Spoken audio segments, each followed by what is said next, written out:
suis né trop tôt, 5 mois et 3 semaines. Le 5 septembre 2009, dans une chambre pleine de peine. Ma mère et moi entre la vie et la mort, mais nos deux cœurs ont tenu encore.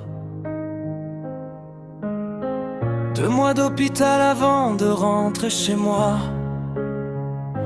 Mon grand frère était heureux la première fois qu'il m'a vu comme ça.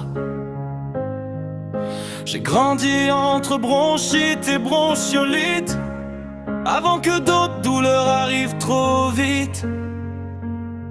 On dit souvent sois forte, comme si c'était facile,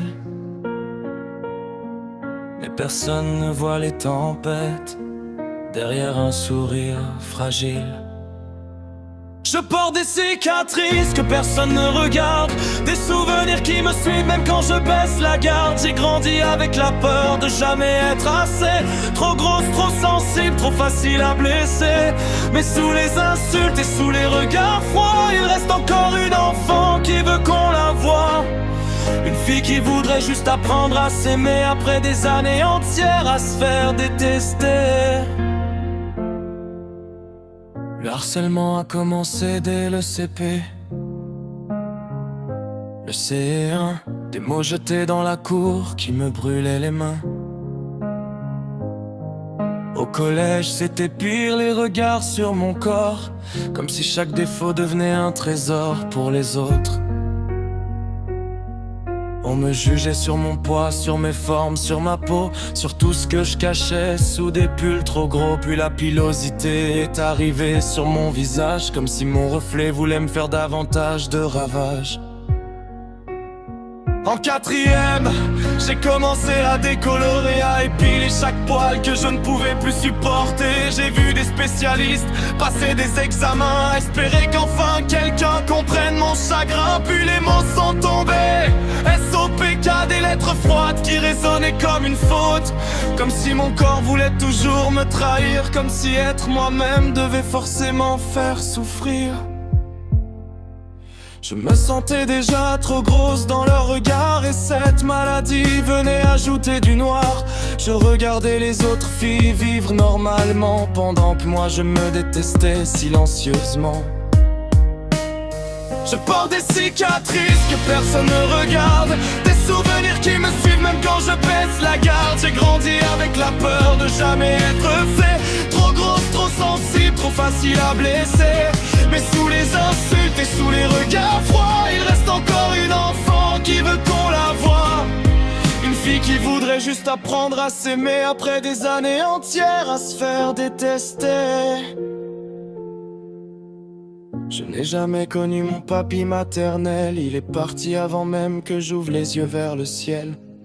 Et les années récentes ont tout emporté, comme si la mort avait décidé de s'installer. En janvier 2024, ma mamie paternelle, puis en juin mon papy, une douleur éternelle. Et en novembre, ma mamie maternelle est partie, 3 adieux dans une seule année de ma vie. Je regardais les photos pour retenir leur voix, parce qu'oublier leur visage me terrorise parfois. Et autour de la table, pendant les repas de famille, je me sens transcendante au milieu des rires qui brillent. Mes cousins, mes cousines vivent dans un autre monde, moi je reste silencieuse pendant que les heures tournent. Personne ne me parle, personne ne se soucie vraiment, comme si j'étais juste une ombre assise discrètement.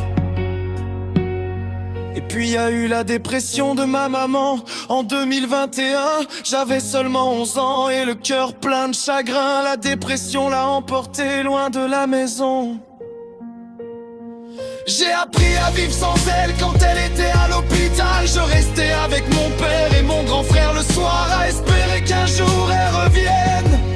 J'ai toujours eu peur d'abandonner ou d'être abandonné, alors quand mon meilleur ami s'est éloigné, j'ai cru que c'était encore entièrement ma faute.